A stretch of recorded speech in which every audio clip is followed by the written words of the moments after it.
నిమీలిత నేత్రద్వయం, శ్రవణంతో దృశ్యం, వీణులతో వీక్షణం, వసంతవల్లరితో సుసాధ్యం.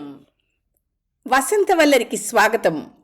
ఈనాటి వసంతవల్లరిలో ప్రవాస కథా రచయిత, కవి, సినిమా దర్శకులు, నంది అవార్డు గ్రహీత, సాహితీరత్న, సాహిత్య కళాభారతి బిరుదాంకితులు శ్రీ డొక్కా శ్రీనివాస ఫణికుమార్ గారు రచించిన కథ మామిడి తాండ్ర మర్డర్ అటెంప్టు వింటారు.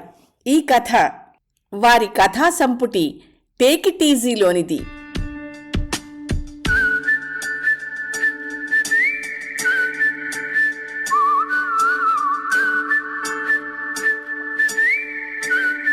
చాలా ఏళ్ళైపోయింది కదా అని మెల్లిగా ముందు తలుపు తీసి కాళ్ళు ఈడ్చుకుంటూ మెయిల్ బాక్స్ దగ్గరికి వెళ్ళా.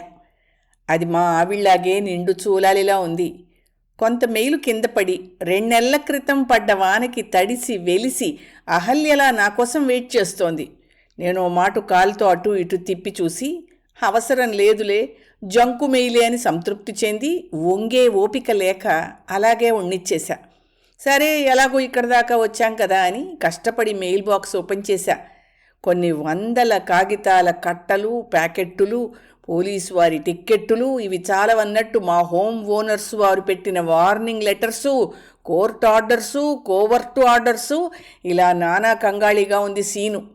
అన్నీ ఎత్తి ఇంట్లోకి మోసుకొచ్చేసరికి 2 పౌండ్లు తగ్గాను. ఆఫీసుకో 4 రోజులు సెలవు పెట్టి అవన్నీ తీరిగ్గా జల్లించేసరికి నిజంగా కొంపలంటుకునే లెటర్లు 10 కనపడ్డాయి.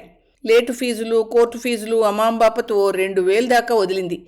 అప్పుడు నా నెత్తి మీద బోధివృక్షం వెలిసింది, బుద్ధి వికసించింది, మొహం వెలిగింది. ఇహ జన్మలో ఈ యాతన పడకూడదు అని ఒక డిసైడ్మెంట్ అయిపోయాను. ఇది జరిగి 1 నెల రోజులవుతోంది. ఈ నెలలోనూ అవసరం ఉన్నా లేకపోయినా ప్రతి గంటకోసారి మెయిల్ బాక్స్ తెరవడం, చూడడం, రావడం ఇదే పద్ధతి. రాత్రి నిద్ర పట్టకపోతే మెయిల్ బాక్స్ దాకా వాక్ చేయడం, చూడడం, రావడం ఆదివారాలతో సహా. మనకి ఏ వెర్రి పడితే ఆ వెర్రే కదా. క్రితం ఆదివారం ఒకే ఒక్క కాగితం కనబడింది, ఆఖరి నోటీస్ అని భయపెడుతూ.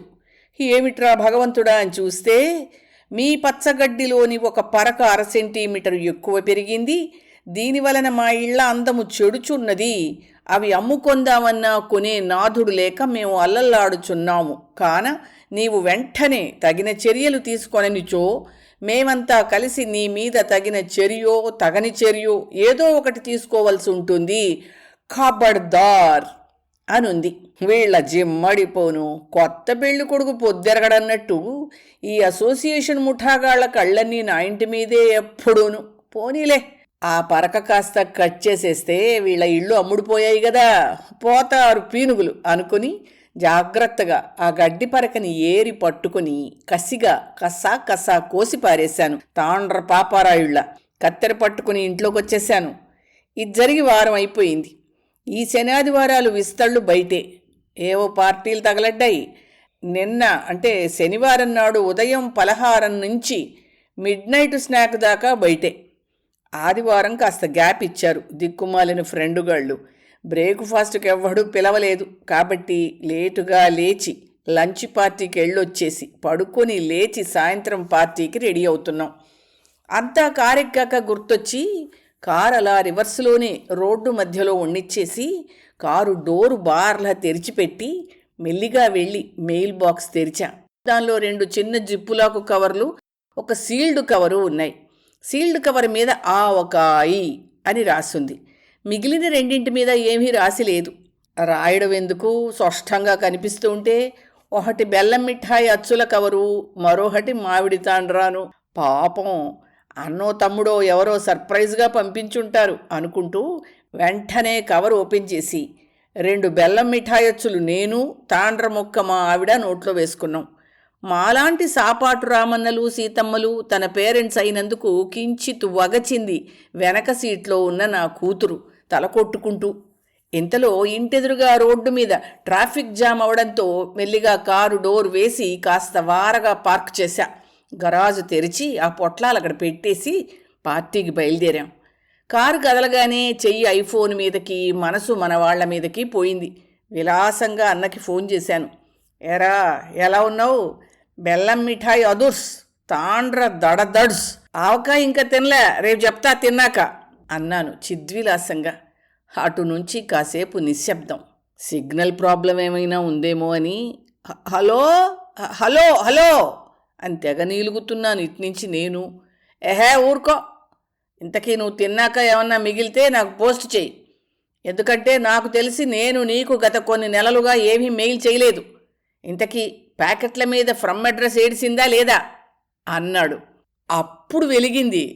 నిజమే, ఆ ప్యాకెట్లు విడి ప్యాకెట్లు. ఫ్రమ్ అడ్రస్సే కాదు, టు అడ్రస్ కూడా లేదు వాటి మీద. అంటే అయ్యో బాబోయ్, నాకెందుకో కాస్త భయం మొదలైంది. అంచేత ఒరే నేను నీకు ఇప్పుడే చేస్తాను, ఎడంకన్నెందుకో అదురుతోంది అనేసి కట్ చేసేసా. పోనీ మీ తమ్ముడికి చెయ్యండి, వాళ్ళేమైనా సర్ప్రైజ్ ఏర్పాటు చేశారేమో అంది భయం భయంగా మా శాల్తి. భయం తమ్ముడి మీద కాదు, ప్యాకెట్ మీద అని మనవి. సరే చేశాను. ఒరేయ్, నీ సర్ప్రైజ్ బాగానే ఉంది కానీ మరీ అడ్రస్ లేకుండా పోస్ట్ ఆఫీస్ వాళ్ళని ఎలా మేనేజ్ చేసావురా అన్నాను కూల్గా. అన్నాయ్, నాకు తమిళం రాదు అన్నాడు వాడు. నేను మాట్లాడి పూడ్చింది తెలుగే కదా అన్నాను పీలగా. కరెస్టే, కానీ ప్యాకెట్ ఏమిటో, పోస్ట్ మ్యాన్ ఏమిటో, సర్ప్రైజ్ ఏమిటో అస్సలు ఎనక్కుం తెలియదు అన్నాడు. మళ్ళీ ఫోన్ కట్ చేసేసా. ఇంతలో 2 రెడ్ లైట్లు గెంతేసి 22 హాంకులు కొట్టించుకుని దూసుకెళ్ళిపోతున్నాను. మా పిల్ల గుప్పిట్లో ప్రాణాలు పెట్టుకుని డిక్కీలో కూర్చుని అరుస్తోంది. బాబోయ్, ఒరేయ్ ఒరేయ్ నా బాబోయ్, చూసి నడపండ్రా దేవుడోయ్ అంటూ నా బుర్ర శతవేగంతో మా శాల్తీ బుర్ర సహస్రవేగంతో పరిగెడుతున్నాయి కారు కన్నా వేగంగా. తెగ ఆలోచించేస్తున్నాం ఇద్దరము. పోనీ మన సబ్ డివిజన్లో తెలుగు వాళ్ళకి ఫోన్ చేయండి, వాళ్ళేమన్నా పెట్టారేమో అంది ఆవిడ. సరే అని అందరికీ చేశాను.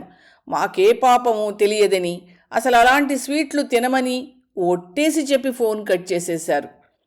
ఆశ చావక సబ్ డివిజన్లో ఒక తెల్లాడికి కూడా చేశా.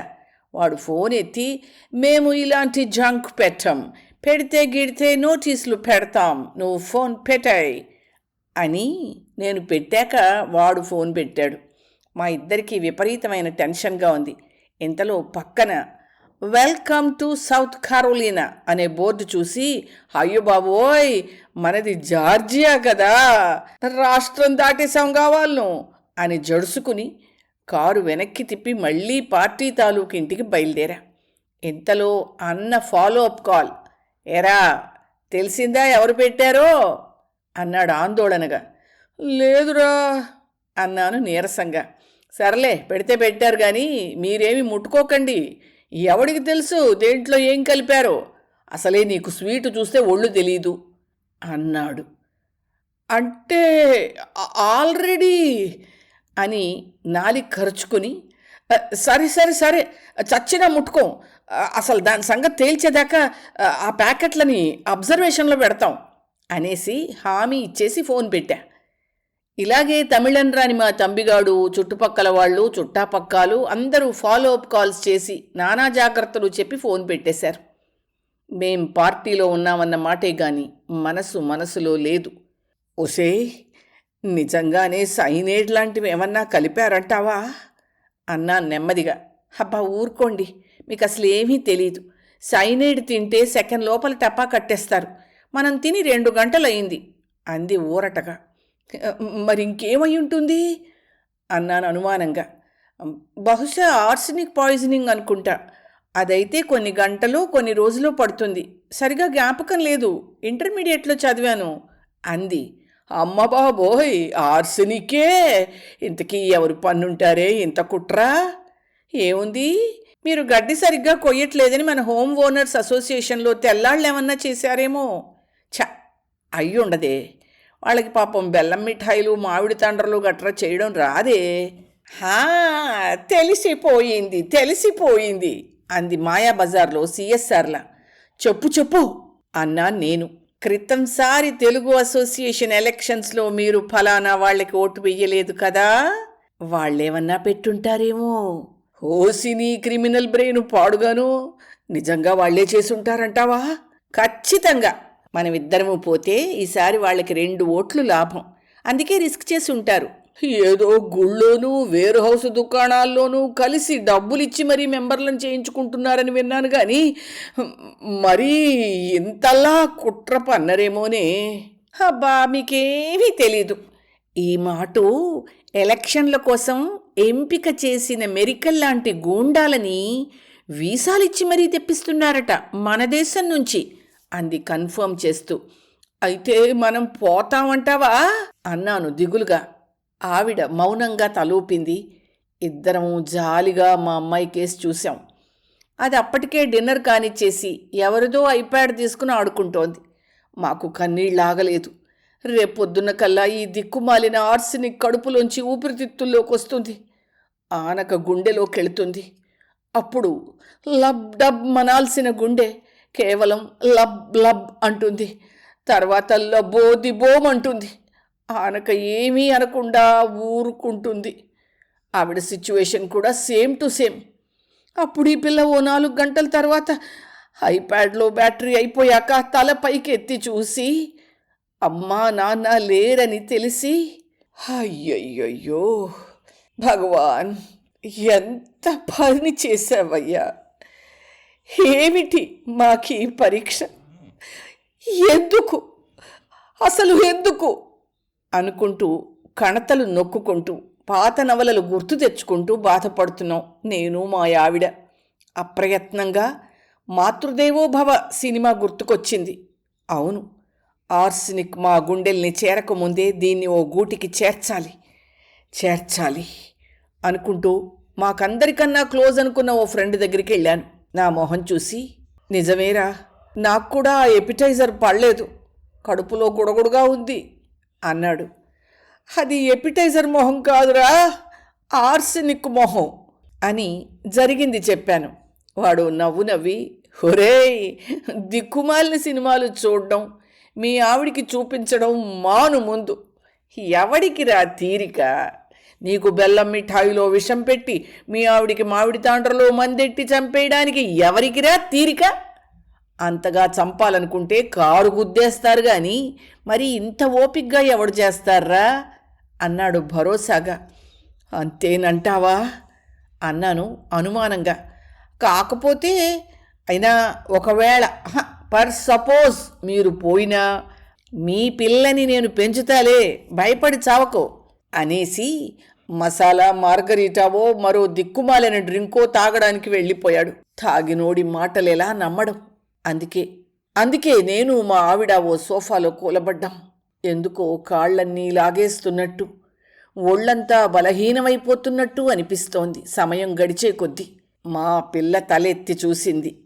అంటే ఐప్యాడ్లో బ్యాటరీ అయిపోయిందని అర్థం. అర్ధరాత్రి దాటిందని సంకేతం. ఈసురోమంటూ ఇంటికొచ్చాం. దారిలో నిజంగానే ఎవడన్నా సేఫ్టీ కోసం కారు గుద్దేస్తాడేమోనని బిక్కుబిక్కుమంటూ వచ్చాం. ఇంట్లోకొచ్చి ఎందుకైనా మంచిదని దేవుడికి ఆఖరి అగరత్తి కూడా వెలిగించేశాం. అప్పుడు సెల్ ఫోన్లో టెక్స్ట్ మెసేజ్ వచ్చింది.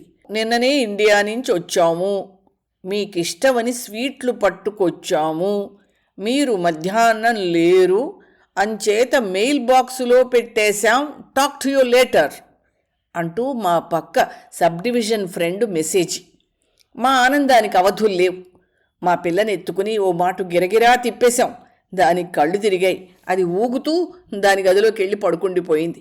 నేను మా పార్టీ ఫ్రెండుగాడికి ఫోన్ చేసి, మేం చచ్చిపోవట్లేదోచ్, మా పిల్లని మేమే చూసుకుంటాం అనేశాను. వాడు ఏ మత్తులో ఉన్నాడో ఏమో, ఐఎమ్ సారీరా, బెటర్ లక్ నెక్స్ట్ టైం అనేసి ఫోన్ పెట్టేశాడు.